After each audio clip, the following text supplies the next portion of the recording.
Hello everyone, स्वागत है आप सभी का आज एक नई क्लास में।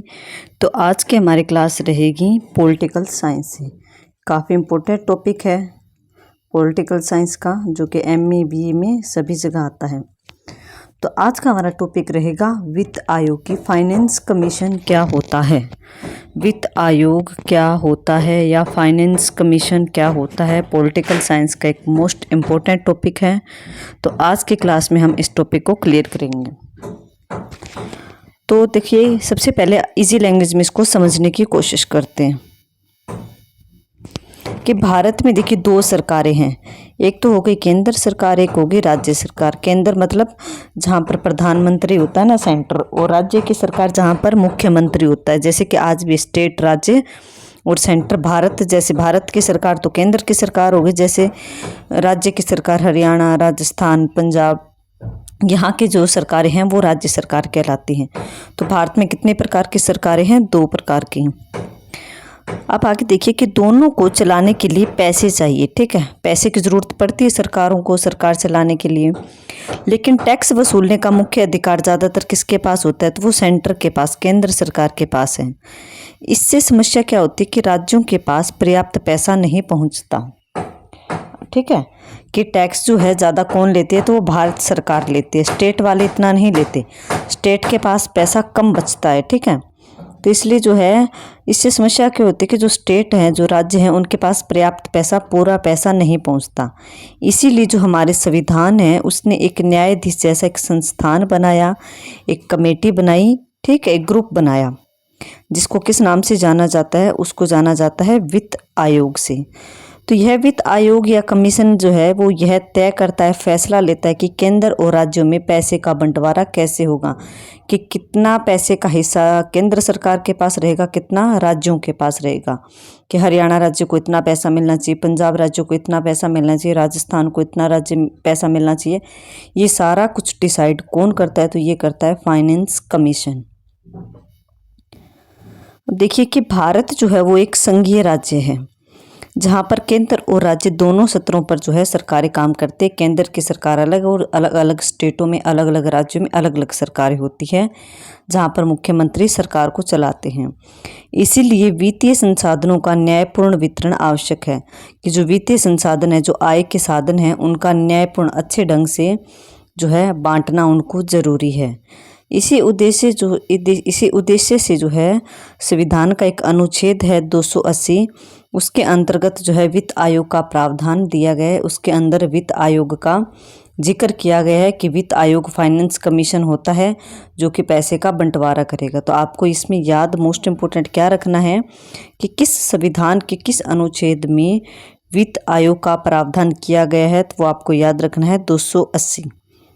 यह आयोग जो है वो केंद्र और राज्यों के बीच करों तथा राजस्व के बंटवारे की सिफारिश करता है, फैसले लेता है कि केंद्र और राज्यों के बीच में कर, जो टैक्स आता है, जो राजस्व आता है, उसका बंटवारा केंद्र और राज्य में कैसे होगा और कितना हिस्सा किसको मिलेगा। नेक्स्ट, इस फाइनेंस कमीशन का गठन, कि इसको बनाता कौन है?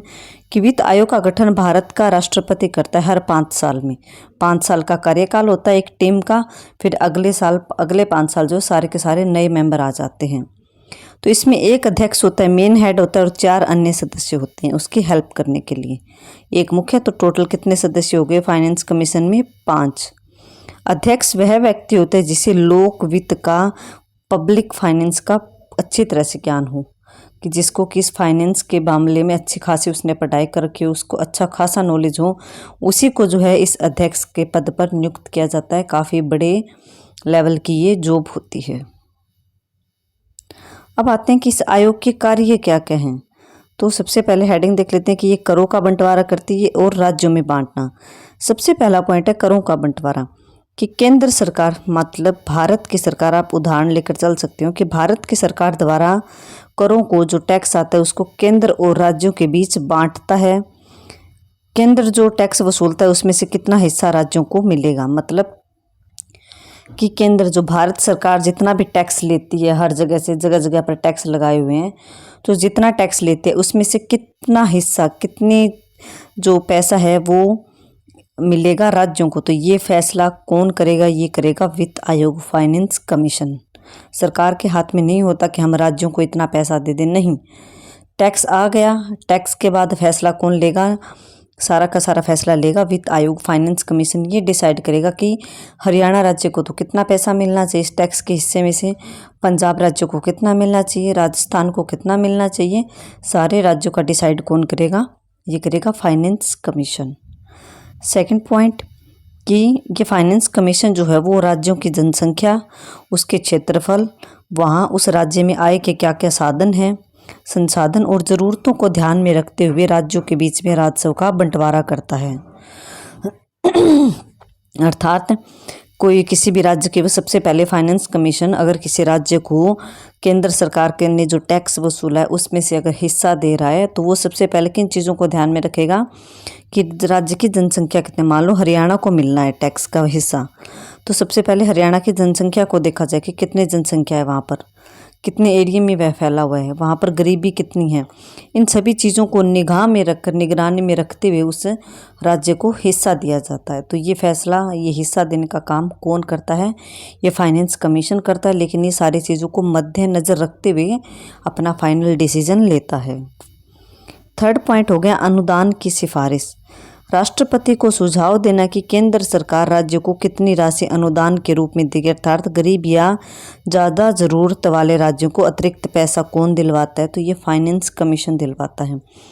कि मतलब डिसाइड हो गया सभी राज्यों का कि किस राज्य को कितना पैसा मिलना है। मान लीजिए बिहार साइड है, वहाँ पर थोड़ी सी गरीबी ज़्यादा है, तो उस एरिया में थोड़े से ज़्यादा पैसों की ज़रूरत है, तो इसकी सिफारिश, इसकी सलाह राष्ट्रपति को, केंद्र सरकार को कौन देगा? तो ये फाइनेंस कमीशन देगा। उस बिहार राज्य, मान लो कोई भी एग्जांपल, मान लो कोई भी राज्य गरीब है, तो उस राज्य की सारी सिचुएशन को सामने रखकर रिपोर्ट बनाकर राष्ट्रपति को देगा कि इस रिपोर्ट को आप ध्यान में रखते हुए इस राज्य को थोड़ा सा एक्स्ट्रा पैसा दीजिए, यहाँ पर पैसे की ज़्यादा ज़रूरत है। तो ये अनुदान किया एक्स्ट्रा ग्रांट होती है, जो ग्रांट इन एड, ये फैसला कौन करता है, ये सुझाव कौन देता है? तो ये वित्त आयोग, फाइनेंस कमीशन देता है। नेक्स्ट, वित्तीय स्थिरता बनाए रखना। कि फाइनेंस कमीशन यह देखता है कि राज्यों के बीच और केंद्र की आर्थिक स्थिति संतुलित रहे, किसी भी राज्य के साथ अन्याय ना हो। आर्थिक स्थिति मतलब पैसे से रिलेटेड, कोई भी ज़्यादा अमीर ना हो जाए, कोई राज्य कोई भी गरीब ना हो जाए। तो राज्य और केंद्र के बीच में अच्छे से पैसे का बंटवारा करता है ताकि किसी के बीच साथ जो है अन्याय ना हो।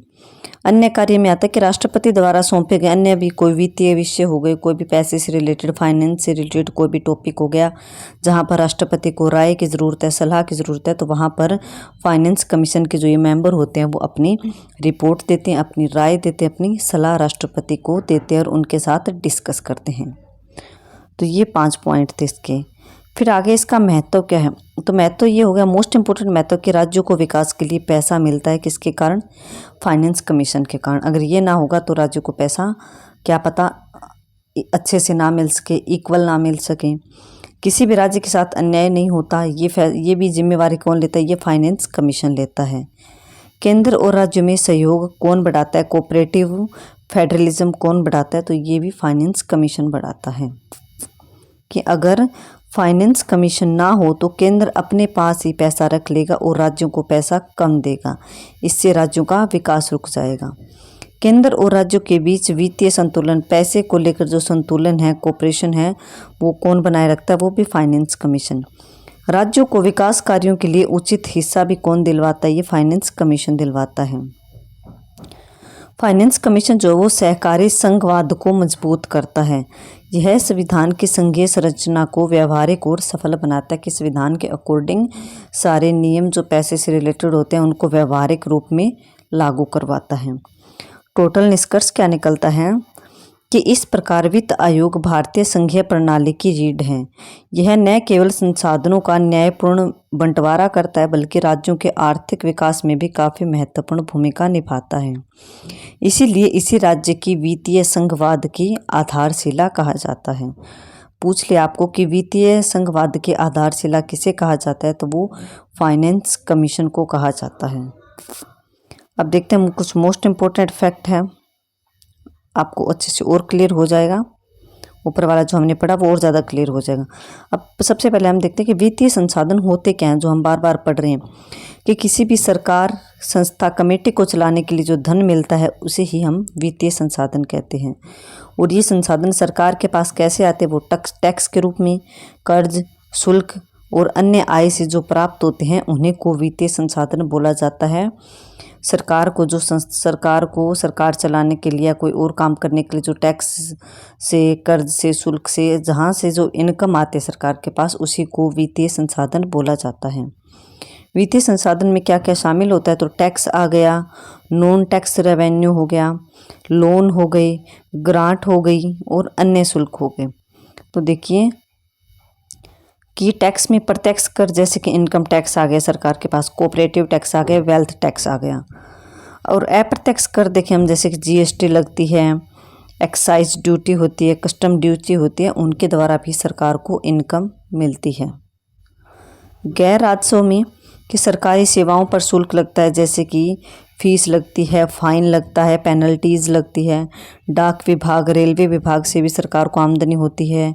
खनिज व प्राकृतिक संसाधनों भी सरकार को आमदनी होती है। सरकारी कंपनियों से भी सरकार को आमदनी होती है। अब आ गया लोन कि सरकार जो है वो जनता से बॉन्ड जारी करके पैसा लेती है, अंतर्राष्ट्रीय संस्थाओं से कर्ज लेती है, जैसे विश्व बैंक से, IMF संस्था है, उससे भी देश को चलाने के लिए जो है वो कर्ज लिया जाता है।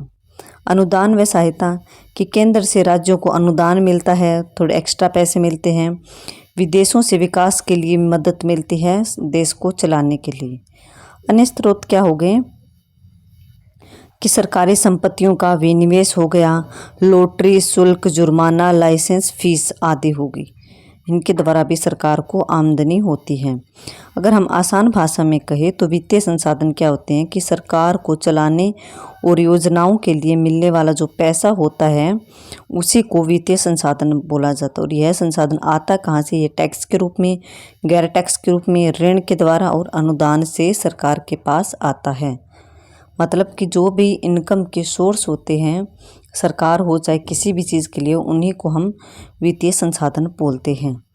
तो ये था आज का हमारा वित्त आयोग का टॉपिक। आई होप आपको वित्त आयोग अच्छे से समझ आया होगा कि केंद्र सरकार और राज्य सरकारों के बीच में जो पैसे का बंटवारा करता है वो वित्त आयोग, फाइनेंस कमीशन करता है। इसकी काफ़ी महत्वपूर्ण भूमिका है कि अगर ये आयोग ना हो तो क्या पता केंद्र सरकार राज्यों को पैसा कम दे, इतना पैसा बता दे कि हमारे पास तो इतना ही आया और इतना आपके पास रख लो, लेकिन क्या पता पैसा ज़्यादा आया हो। तो ये जो है गफलेबाजी नहीं करने देता कौन, फाइनेंस कमीशन। इसमें 5 सदस्य होते हैं, राष्ट्रपति इन सदस्यों को नियुक्त करता है। इसमें 1 हेड होते हैं और 4 उसकी हेल्प करने वाले होते हैं। और ये तो हमने देख लिया। वित्त आयोग के कार्यों के करों का बंटवारा करते ही राज्यों के अकॉर्डिंग उसको पैसा देती है। ये कोई राज्य बड़ा है, क्षेत्र के अकॉर्डिंग, जहाँ पर गरीबी ज़्यादा वहाँ पर थोड़ा एक्स्ट्रा पैसा भी दिया जाता है। और एक्स्ट्रा ग्रांट इन ऐड होती है तो वो भी फाइनेंस कमीशन ही केंद्र सरकार से दिलवाता है राज्य सरकारों को। वित्तीय स्थिरता मतलब बैलेंस बनाए रखता है केंद्र सरकार के बीच में और राज्य सरकार के बीच में। तो महत्व में आ गया ना कि हमने देखा ना कि क्या महत्व की विकास के लिए राज्यों को पैसा कौन दिलवाएगा, ग्रांट कमीशन नहीं, वित्त आयोग। राज्य के साथ अन्याय नहीं होने देता, राज्य और केंद्र और राज्यों के बीच में, सेंटर और स्टेट के बीच में कोऑपरेशन भी यह वित्त आयोग ही बनाए रखता है। तो इसमें फिर हमने देख लिया कि वित्तीय संसाधन क्या होते हैं कि किसी सरकार, संस्था, कोई भी, आप घर ही मान लो कि घर में अगर सोर्स के जो इनकम है, जहाँ से इनकम आती है, चाहे वो सैलरी आ रही हो, चाहे वो खेती बाड़ी से आ रही हो, या फिर कि कोई भी साधन हो इनकम आने का, पैसा आने का, तो उसी साधन को वित्तीय संसाधन बोला जाता है। जहाँ से हमें पैसा मिलता है, हमारा खर्चा निकलता है, हमें आय मिलती है, तो उन्हीं को वित्तीय संसाधन बोला जाता है। सरकार के लिए ये टैक्स के रूप में हो गया, गैर टैक्स हो गई, लोन हो गई, ग्रांट हो गई, अन्य लॉटरी, शुल्क, जुर्माना लगा देती है, लाइसेंस वगैरह जब्त कर ली जाती है, लाइसेंस पर पैसा लगता है, वो सारा पैसा किसके पास जाता है, वो सरकार के पास जाता है। तो वित्तीय संसाधन लास्ट में निचोड़ आसान भाषा में अगर कहें तो सरकार को चलाने के लिए, उन योजनाओं को, नियमों, कानूनों को लागू करने के लिए जो पैसा मिलता है उसी को वित्तीय संसाधन बोला जाता है। और यह सरकार को टैक्स के रूप में, गैर टैक्स, ऋण, अनुदान से मिलता है। तो आई होप आपको आज का टॉपिक वित्त आयोग, ये वित्त आयोग है जो फाइनेंस कमीशन है, ये टॉपिक अच्छे से क्लियर हुआ होगा। अगर आपको ये टॉपिक अच्छे से क्लियर हुआ है, आपको अच्छे से समझ आया है क्लास, तो प्लीज़ ज़्यादा से ज़्यादा क्लास को लाइक करें, शेयर करें और चैनल को सब्सक्राइब करना ना भूलें। Okay, thank you everyone.